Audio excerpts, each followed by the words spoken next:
Assalamualaikum dan hai. Untuk video kali ni kita nak buat sesi mengenal barangan komputer desktop yang basic. Aku tahu ramai yang dah tahu, tapi tak salah kalau aku nak buat video versi aku sendiri supaya korang mungkin lebih mudah faham setiap perkakasan yang ada pada sebuah desktop. Ni yang basic saja, tak ada yang RGB ke, berlampu ke, itu ke, ini ke, tak ada. Ni yang basic saja yang memang wajib ada untuk kita pasang sebiji desktop ataupun PC. Ikutlah kalau nak panggil desktop ke, kalau nak panggil PC ke. Yang penting ini adalah perkara yang wajib yang ada. Kalau korang boleh tengok dekat sini, dekat belah kiri tu ada motherboard yang tulis Prime H510M tu. Kat situ ada Blackser, iaitu power supply, ada RAM atasnya, ada processor, SSD dan juga hard disk. Ada lagi benda yang tak ada dalam ni. Contoh macam case, tower ataupun casing, tak ada dalam ni. Graphic card tak ada dalam ni. So ini aku just untuk sesi pengenalan je lah dulu, untuk introduction, apa barang-barang yang wajib korang tahulah dan kenal. So nanti aku akan buat satu pecahan-pecahan lah. Korang boleh tengok setiap pecahan tu apa barang-barang dan penerangan lah sedikit tentang setiap hardware ataupun barang yang kita pakai lah untuk ada setiap desktop. By the way, setiap desktop barang yang ada sama sahaja. Cuma perbezaannya mungkin dari segi brand, soket dia, chipset dia, motherboard tu support prosesor apa yang boleh pakai. Lepas tu size SSD yang berbeza, ada hard disk ke tidak, RAM berapa size, itu saja yang beza. Tapi untuk nak menghidupkan sebiji desktop, korang memang wajib kena ada motherboard, kena ada power supply, kena ada RAM, kena ada processor, SSD, casing, itulah kabel power cord. Itu perkara-perkara yang memang wajib. Kalau tak ada, tak hidup. Kalau tak ada power supply, tak hidup. Kalau tak ada motherboard, tak hidup. Kalau tak ada hard disk, tak hidup. Itu dia. Okay, so dekat sini apa lagi perkara yang penting yang kita kena tahu adalah tahap kesesuaian dia tu lah.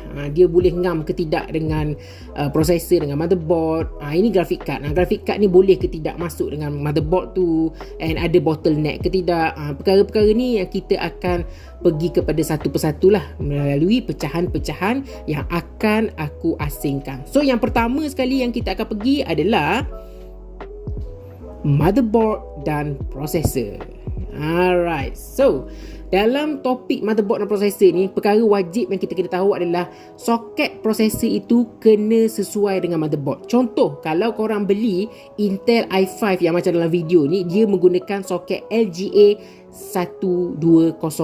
So motherboard korang pun sendiri kena cari motherboard yang menggunakan soket LGA 1200. Tak boleh kalau korang pakai prosesor LGA 1155, lepas tu korang pakai soket prosesor LGA 1200. Tak boleh ngam. Mungkin boleh masuk tapi tak hidup, ataupun mungkin dia punya chip dia tu patah, dia punya jarum-jarum halus kat dalam tu boleh jadi patah. So benda tu rosak dan mendalam belanja yang tinggi lah. So pastikan korang kena make sure dulu motherboard apa yang korang nak pakai, ataupun prosesor apa yang korang nak pakai. Contoh, kalau korang memang dah decide nak pakai prosesor yang sama macam dalam video ni, korang memang kena cari motherboard yang support dengan korang punya prosesor. Ingat, tak boleh lari dia punya soket ataupun jenis lubang itulah. Sama juga dengan graphic card, sama juga dengan prosesor. So yang kedua, kita move kepada SSD ataupun hard disk, ruang storage dia. Untuk ruang storage ni simple saja.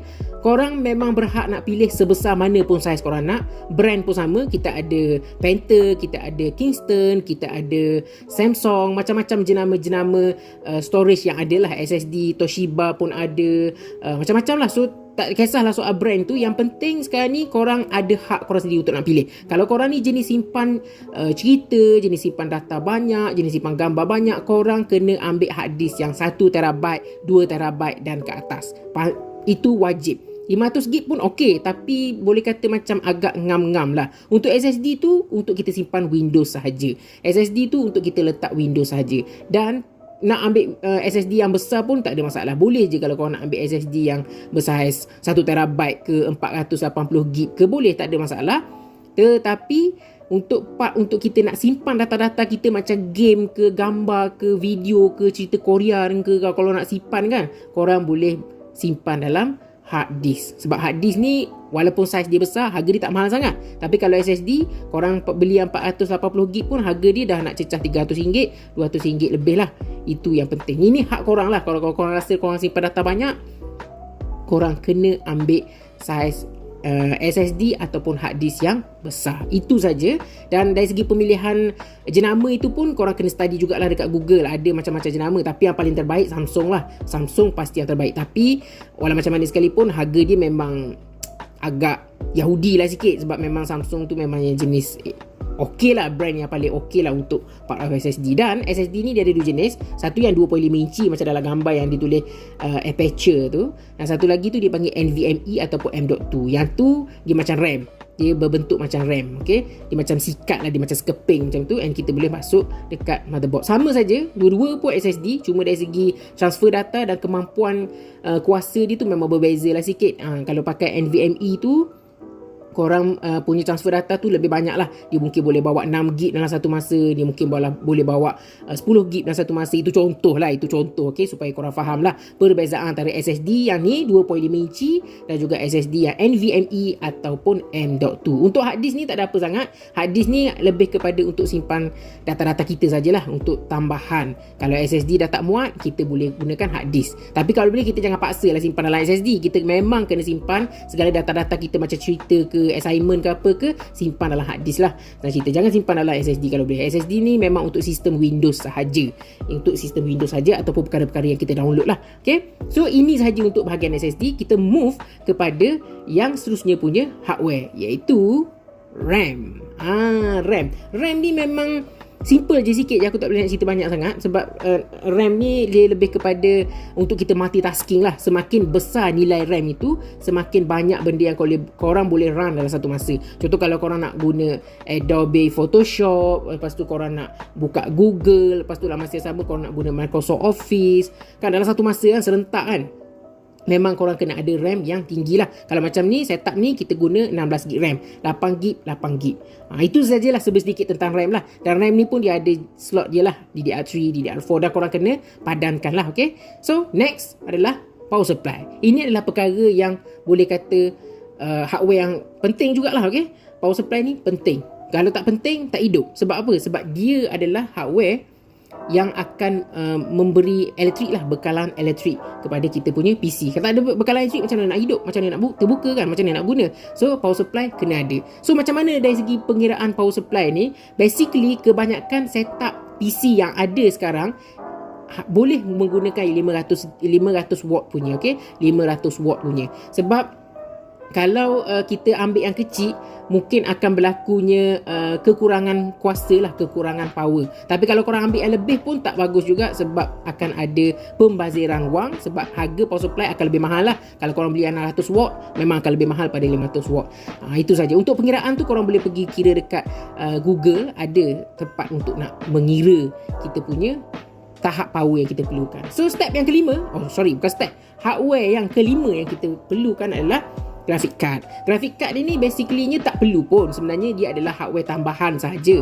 Tetapi bergantung kepada kita sebagai pengguna. Kalau kita sebagai pengguna memerlukan graphic card atas dasar sebab kita nak main game, kita nak buat editing, rendering, kan, nak buat video ke apa kan, kita memang memerlukan graphic card. Graphic card macam mana? Graphic card tahap apa? Aku takkan nak explain dalam video ni. Sebab untuk video kali ni aku just nak bagi tahu hardware-hardware yang penting saja untuk hidupkan PC. Sebenarnya graphic card ni tak penting pun, tak perlu pun. Untuk nak hidupkan sebiji desktop ataupun PC ni, kita tak perlu pun graphic card.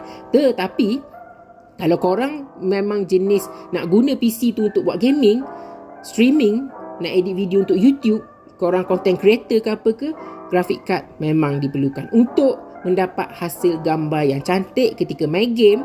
Dan juga ketika editing, kualiti, rendering dia apa semua tu akan ditanggung oleh graphic card. Jadi makin tinggi graphic card korang, macam dalam ni Asus RTX 3050. Yang ni bukan yang high end punya, ada lagi 3090, 3080. Tapi yang ni yang biasa punya saja, 3050 dah memadai lah. Sebab tuan kepada PC yang aku nak pasang ni, dia hanya nak main games yang basic lah, macam tak adalah basic sangat, macam GTA 5, FIFA. So graphic card ni memang dah boleh tampung lah untuk korang nak main games, and nak buat editing pun tak ada masalah sebab dia punya size pun 8GB, okay?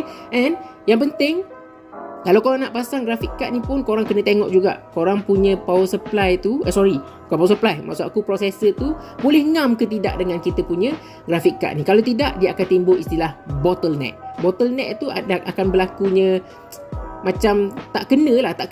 Apa ni, dia tak padan. Graphic card tinggi, prosesor rendah. Prosesor tinggi, graphic card pula rendah. Dia macam tak kena. Tapi dia lebih kepada prosesor tu lah yang penting. Kalau prosesor tu rendah, lepas tu korang pakai graphic card tu RTX, dia akan ada berlakunya istilah bottleneck. Bottleneck ni ibarat macam kalau korang tengok dekat hujung kita punya botol, air botol mineral yang kita minum tu kan dia halus kan, kecil kan nak keluar air tu kan. Dia macam sempit. Dia punya tangki dia tu besar. Tapi bila nak keluar, nak pergi ke atas tu dah jadi sempit. Jadi nak keluar air tu sikit. Sebab kita nak minum kan. Kalau korang pasang dekat botol tu, tengkuk dia tu, leher dia kat botol tu kecil. Jadinya tangki besar, bila nak keluar air kecil. Macam itulah umpamanya. Jadi begitulah juga istilah yang boleh diberikan kepada graphic card dan juga prosesor ni. Kalau prosesor korang tu kecil, korang pakai prosesor Celeron, lepas tu korang pakai Asus ni RTX, wow, memang out. So perkara yang keenam, hardware yang keenam yang perlu adalah case atau tower. Untuk tower ni ataupun casing ni kita boleh guna ikut yang mana-mana yang kita sukalah. Tak kisahlah. Cuma dia akan ada sizing dia, size yang berbeza. Contoh, kita ada micro ATX, mini ATX dan macam-macam lagi nama lah yang ada.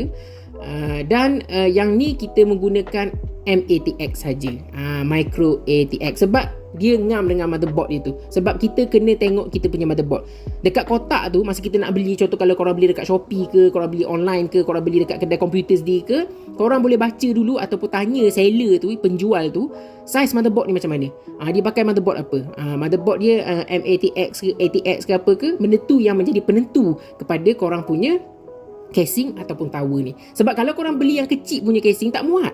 Sebab aku dah pernah tersilap sebab aku terlupa baca dia punya description. Aku pergi beli je dalam Shopee, sampai-sampai motherboard lagi besar berbanding casing. So dah jadi pembaziran. Nasib baiklah casing tu murah je, tak sampai 100.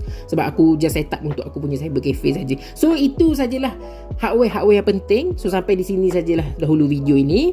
So kalau korang rasa korang berminat nak belajar apa semua, korang boleh tengok next video. Jangan lupa subscribe channel aku, support aku, and share lah kepada kawan-kawan korang. Okay, terima kasih banyak-banyak. Assalamualaikum. Bye-bye.